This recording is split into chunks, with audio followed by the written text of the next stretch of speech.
Pokemon master championship के लिए ऐश को एक एडवांस फोन दिया जाता है और उसकी रैंक 23,000 होती है। सिल्वर आगे बताता है कि सारी के सारी बैटल 3-on-3 होने वाली है और अगर तुम अपोनेंट को क्लीन स्वीप कर देते हो तो तुम्हें एक बोनस मिलेगा, यानी कि तुम्हारी रैंक नॉर्मल से ज्यादा इंक्रीज हो सकती है। बट अगर बैटल नेक टू नेक जाती है और तुम एक क्लोज फाइट में जीतते हो तो रैंक उतनी ज्यादा इंक्रीज नहीं होने वाली। फाइट करते करते तुम्हारी रैंकिंग बढ़ती जाएगी और जब फाइनली तुम्हारी रैंकिंग नंबर 8 पर हो जाएगी तो स्टार्ट हो जाएगा पोकेमॉन वर्ल्ड चैंपियनशिप, जहां पर पोकेमॉन वर्ल्ड के 8 सबसे स्ट्रॉन्ग पोकेमॉन ट्रेनर्स कम्पीट करेंगे।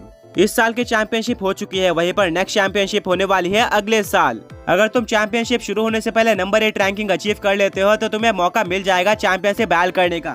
ब्रॉक बोलता है अमेजिंग, ये सिस्टम तो बिल्कुल सेम है हमारे वर्ल्ड की तरह। मिस्ट्री बोलती है बट क्या तुम बता सकते हो कि इस साल के फाइनलिस्ट कौन थे पोकेमॉन वर्ल्ड चैंपियनशिप में? सिल्वर बोलता है ये कोई पूछने वाली बात नहीं है, तुम्हें ऑलरेडी पता होगा कि मैं पोकेमॉन वर्ल्ड का सेकंड सबसे स्ट्रॉन्ग पोकेमॉन ट्रेनर हूँ और ये टाइटल मुझे इसलिए मिला है क्योंकि मैं इस साल के वर्ल्ड चैंपियनशिप में नंबर 2 रैंक पर था और फाइनलिस्ट था।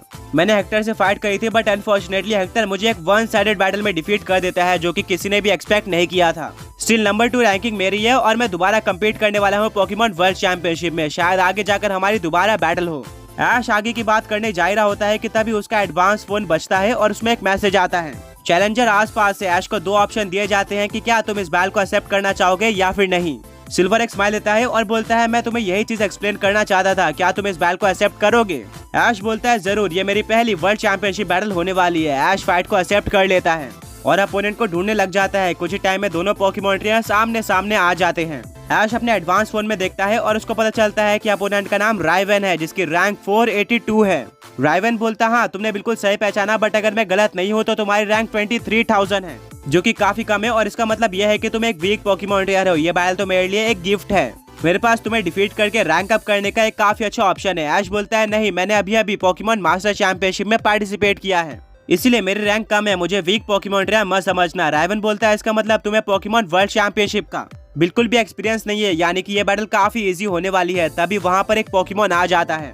ऐश बोलता है ये क्या, ये कौन सा पोकेमॉन है? सिल्वर रिप्लाई करता है कि इस पोकेमॉन का नाम है प्रोटॉन। ये पूरे पोकेमॉन वर्ल्ड चैंपियनशिप को संभालता है और ये हर एक बैल का रेफरी होता है। ऐश बोलता है अच्छा समझ गया, तो ये सिमिलर है हमारे वर्ल्ड के रोटॉम से, जो कि यही सिमिलर काम करता है। प्रोटॉन बोलता है ऐश वर्सेस राइवन की बैटल एक 3-on-3 बैटल होने वाली है। दोनों ही पोकेमॉन ट्रेनर्स किसी भी पोकेमॉन का यूज कर सकते हैं। फेनोमेना अलाउड नहीं है, अब बैल को स्टार्ट किया जाए। ऐश अपने पहले पोकेबॉल को निकालता है और बोलता है कि ये तुम्हारी पहली एट्रो बैटल होने वाली है, देखते हैं कि तुम कितने पावरफुल हो। बाहर आ जाओ अल्फा इलेक्ट्रीवायर। अल्फा इलेक्ट्रीवायर जो कि एक मैसिव साइज का पोकेमॉन था वो बैल फील्ड में आ जाता है। राइवन इसको देखकर शॉक हो जाता है क्योंकि उसने पूरे एट्रो रीजन में ऐसा कोई पोकेमॉन नहीं देखा था। इवन सिल्वर भी सरप्राइज हो गया था क्योंकि ऐश की जर्नी को फॉलो करते हुए उसने इलेक्ट्रीवायर को कभी भी नहीं देखा था। वो बोलता है कि ऐश तुमने इस पोकेमॉन को कब कैच किया? ऐश बोलता है ओरिजिनल वर्ल्ड में मैंने काफी सारे पोकेमॉन कैच किए थे और अपने घर वापस जाने के बाद मैं कुछ पावरफुल पोकेमॉन्स को लेकर आया हूँ, जिनमें से एक अल्फा इलेक्ट्रीवायर है। सिल्वर बोलता है इम्प्रेसिव, तुम्हारे पास और भी काफी यूनिक पोकेमॉन्स है। राइवन भी अपने फर्स्ट पोकेबॉल को बाहर निकालता है और बोलता है फेरक्विल बाहर आ जाओ। ऐश बोलता है इंटरेस्टिंग, एक फेरक्विल। वो अपने पॉकेडेक्स को बाहर निकालता है जिससे उसको पता चलता है कि फेरक्विल एक स्टील और पॉइजन टाइप पोकेमॉन है। इसकी पूरी की पूरी बॉडी मेटल से बनी हुई है, बट इसके स्पाइक पॉइजनस होते हैं। अगर कोई पोकेमॉन फेरक्विल को टच करता है तो उसको पॉइजन हो जाएगा। ऐश बोलता है वाह ये तो एक खतरनाक पोकेमॉन है। बैटल शुरू हो जाती है और इलेक्ट्रीवायर स्टार्ट करता है ठंडा पंच अटैक के साथ, जो कि डायरेक्टली फेरक्विल के ऊपर लगता है और उसको डैमेज पड़ता है। बट तभी फेरक्विल का टॉक्सिक आर्मर एक्टिवेट हो जाता है जिससे इलेक्ट्रीवायर पॉइजन हो जाता है। आगे बढ़ने से पहले पिछले पोके क्विज के विनर्स ये रहे। एंड आज का क्वेश्चन ये है कि वो कौन सा पोकेमॉन ट्रेनर है जिसने एक बैल के अंदर सबसे ज्यादा बार पोकेमॉन को रिकॉल किया है या फिर वापस बुलाया है? राइवन एक स्माइल देता है और बोलता है तुम मेरे जाल में फंस गए, तुमने साबित कर दिया है कि तुम एक वीक पोकेमॉन ट्रेनर हो।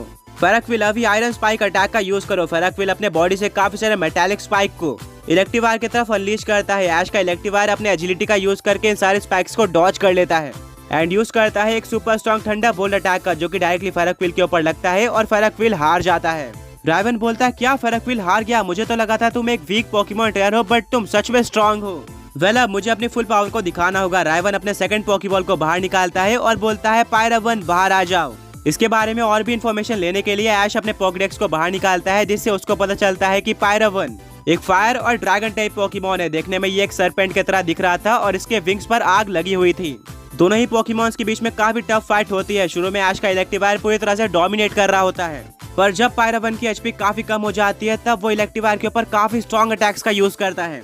जो कि बिल्कुल भी नॉर्मल नहीं थे। ये देखकर ऐश पूरी तरह से शॉक हो जाता है और इलेक्ट्रीवायर को भी काफी डैमेज पड़ता है।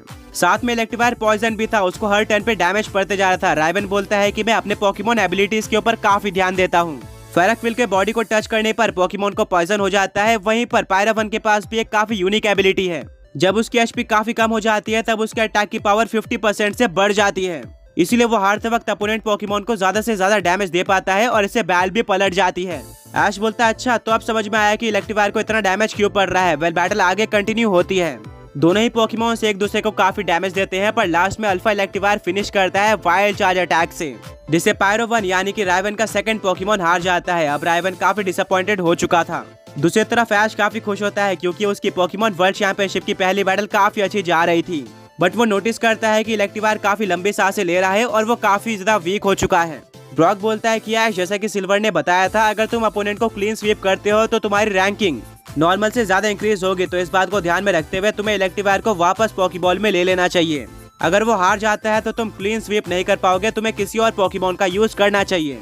ब्रॉक का पॉइंट बिल्कुल वैलिड था, जिसके चलते ऐश बोलता है इलेक्ट्रीवायर बहुत हुआ, अब पोकेबॉल में वापस आ जाओ। ऐश इलेक्ट्रीवायर को रिकॉल कर लेता है। मिस्टी बोलती है ये इलेक्ट्रीवायर की सबसे पहली बैटल थी जहां पर उसने 2 सुपर स्ट्रॉन्ग एट्रो पोकेमोन्स को डिफीट किया है जिनके पास एबिलिटीज भी थी। इवेंट पूरे बैल के दौरान इलेक्ट्रीवायर पॉइजन था। सहीना बोलती है हाँ मिस्टी, तुमने बिल्कुल सही कहा। आगे जाकर इलेक्ट्रीवायर ऐश के लिए काफी हेल्पफुल और ताकतवर पोकेमोन साबित होने वाला है।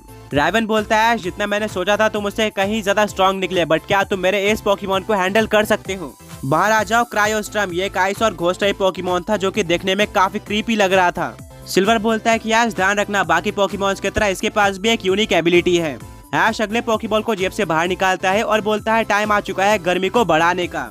इन्फर्नेप में तुम्हें चुनता हूँ। राइवन बोलता है देखने में ये एक फायर टाइप पोकेमोन लग रहा है जो कि आइस टाइप पोकेमोन के सामने एक अच्छी चॉइस है, बट इससे मुझे कोई भी फर्क नहीं पड़ने वाला है। क्रायोस्ट्रम चलो दिखाते हैं कि क्यों तुम मेरे एस पोकेमोन हो। फाइट शुरू हो जाती है। इन्फर्नेप यूज करता है फ्लैर ब्लिट्ज अटैक का जो कि डायरेक्टली क्रायोस्ट्रम के ऊपर लगता है, बट सरप्राइजिंगली डायरेक्ट हिट होने के बाद भी क्रायोस्ट्रम को इस अटैक का कोई भी डैमेज नहीं पड़ता है।